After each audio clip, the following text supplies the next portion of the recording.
And also network marketing people in network marketing. Oh, yeah. They don't know how to network. They're in network marketing companies. Right. In a piece, what's the word I'm looking for? In a professional way. You still need to be professional when you're in network marketing. There's so many unskilled people who don't know how to do it with finance. Well, they're still in a job and they don't understand how to run a business. Yeah. Yeah. Many Absolutely. of them. Okay, so I'll set that one up. And then we'll talk about the strategies of networking. Cool. This is being fun.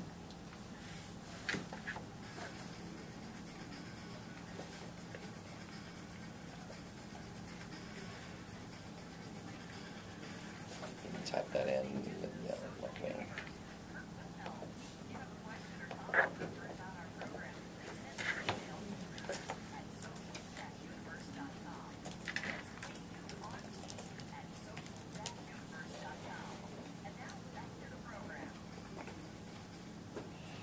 Welcome back, and we appreciate all of our loyal listeners that listen in, and both during the show, and also we get a lot of podcast listens after. So don't forget to go to Voice America, click the business section, and find the social universe, and you will be able to listen to our podcast of this after the break in case this wonderful wisdom that we are sharing today, you want to share it with friends, which you probably will. It's a networking show today. So now a couple of areas of expertise that Sandy Rogers has she's been able to help with these vertical markets. If you are a business owner, if you are an author and you're trying to get your book to market, or if you're in the holistic healthcare area, for example, a massage, she proved her own model that you're a massage therapist and you want to have tons and tons of business. She did it. She knows how to do it. So you can go to AskSandyRogers.com and ask her about her experience. Is that an appropriate thing to do? Sure, absolutely. I'm always open to that. Okay, building wonderful. new relationships, it's what it's all about. Yeah. Absolutely. Another area that Sandy helps out, if any of our listeners currently are or are considering doing network marketing, Sandy has a specialty in helping you develop skills of networking that are professional. There's something that in the networking and sales industry, I think I need to give credence to who's the author, Blair. He's a salesperson. He wrote Sales Dogs. I'm blank. Something Blair. So anyway, I have to give credence to this quote. He calls it commission breath. And so, a lot of people are brand new, and they might be in accounting, and they get into a network marketing company. They don't know anything about sales, how to network, and then they do it all wrong and end up burning up their contacts. And so Sandy will help you not only help you have finesse as you work your contacts, but more importantly, how to create new contacts that you didn't even know were there. Is that a good way to say that? Yeah, absolutely. And it's, oftentimes people think that they need to go way outside of their network to grow any business. And whether it's a network marketing business, whether it's a massage practice, whether it's a chiropractor, whether it's a business owner of any type of business, they think that they have to reach way out beyond. And the truth is really everything you need is already in your network. You just have to build relationship with the network that you currently have. And so many people don't know the wealth that's already there. So I mentor people and I say, you know what? Take 10 names of people that you already know. Take the time, spend time with them. Take them out to lunch, take them to dinner, buy them a beer, buy them a glass of wine, and sit down and get to know who they are, because then they'll get to know who you are, which will make an easy transition for people to do referrals back to you.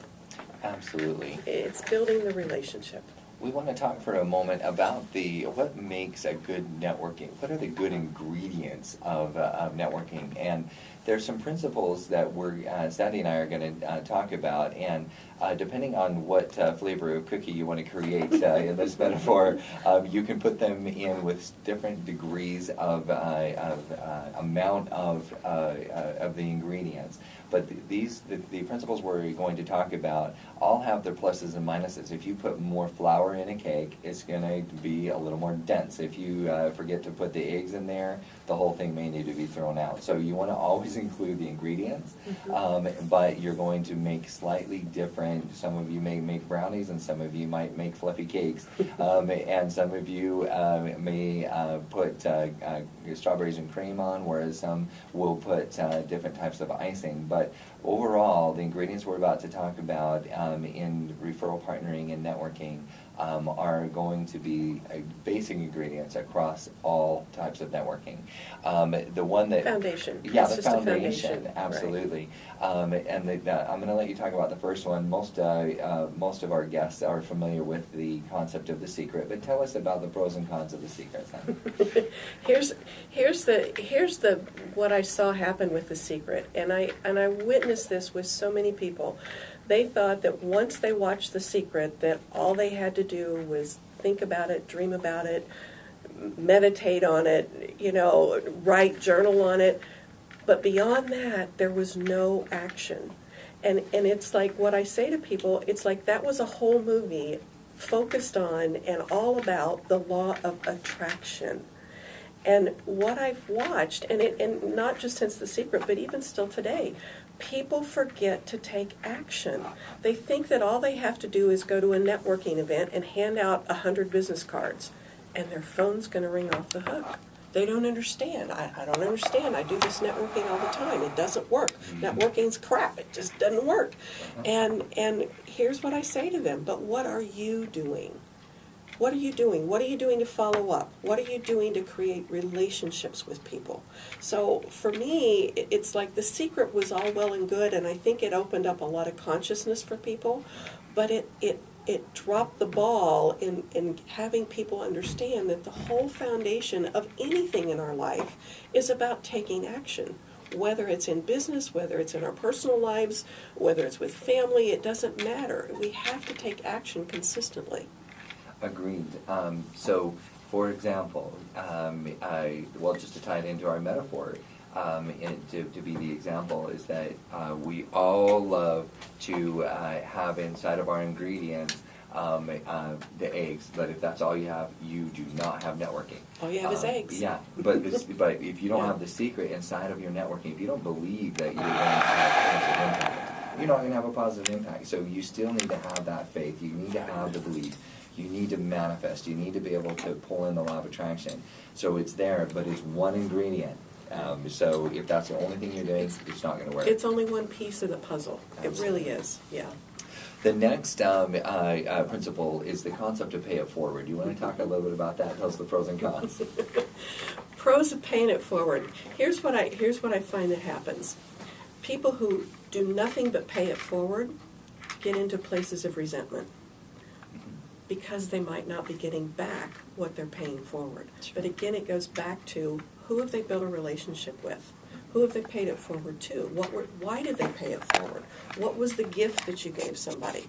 Was it a gift of time? Was it a gift of business? What was that gift in that pay it forward? Keep taking action. Don't stop paying it forward, but be in action.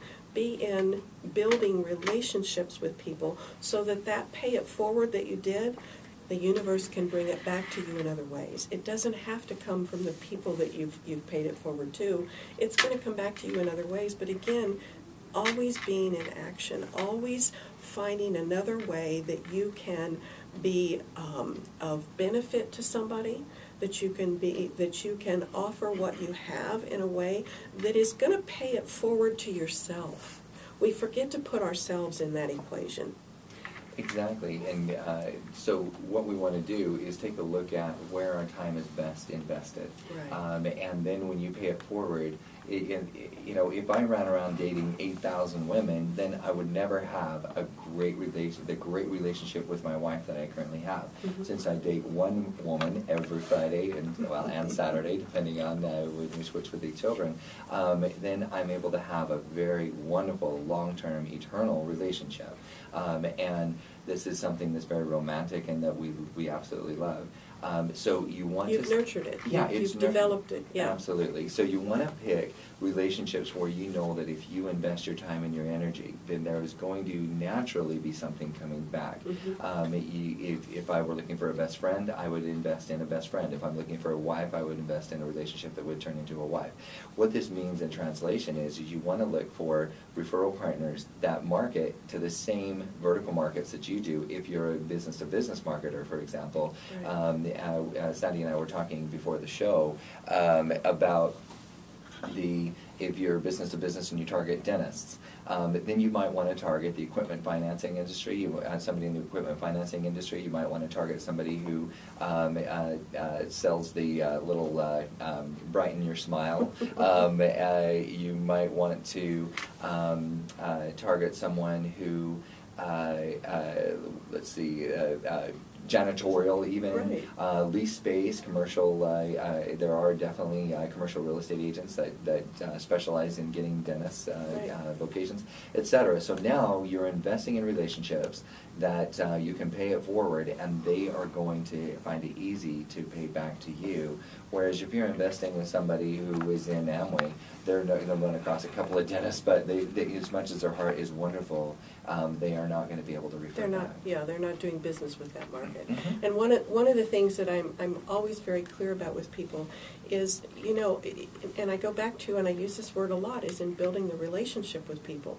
If you haven't built the relationship, if you haven't become the resource, and I often tell people, when you're first meeting somebody, if you're doing that dance, you're doing that dating, if you will. Sure. Okay?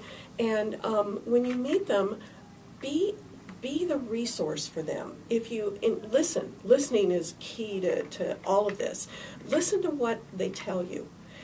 Pick up on if they're telling you, and let's just use the dentist as an example here. Let's just say you've met somebody who sells dental supplies. They sell floss to the dentist. They're the supplier for floss to dentists. And you hear them say, you know, I really need to get into the market up in Peoria. I have really tried to get into Peoria, and you know 5 dentists in Peoria personally that have been part of your personal network. Be the person who says, let me introduce you to these 5 dentists with no expectation whatsoever. Pick the phone up and make an introduction on the spot. I call it being the hero. I agree. Definitely be the hero first. Don't worry about having it come back. But you have to go back then and develop that relationship deeper. Absolutely. Yeah. And remember, these are all the ingredients. And right. if you only concentrate on the one and you paid it forward, like I did my first 10 years in business, I gave out 10,000 referrals, got 1% back. The pay it forward thing didn't work for me because it was just one of the ingredients overall. And so then the next one is the law of attraction. And this is what I think you really love, your favorite one. Tell us about the law of attraction, how that works together. The law of attraction, and I said this a little earlier, it's of no value if you are not taking action. The last part of that word is action, A-C-T-I-O-N. You have to be in action. You have to be actively developing and building relationships with people. If you want the law of attraction to work for you, and let's just say that you have a goal of increasing your business by $10,000 this month, you can't just sit and wish for it. You've got to have a plan to get there, and it will go back to the building the cake. You have a recipe. There's ingredients that you have to use to get there. So building the relationships that are going to help you to gain that $10,000 goal this quarter. You know, what's that going to look like for you? And after the break, we're going to be joined by Kent Reaney, who is a good friend of Sandy Rogers and who also knows a lot about the law of attraction. So we're going to pick that up on the other side of the break. Thank you for tuning in, and we'll talk to you in a couple minutes. Thank you. Okay, so now you're going to take my seat. Okay. And Hi. My appointment was an hour and 45 minutes late. Really?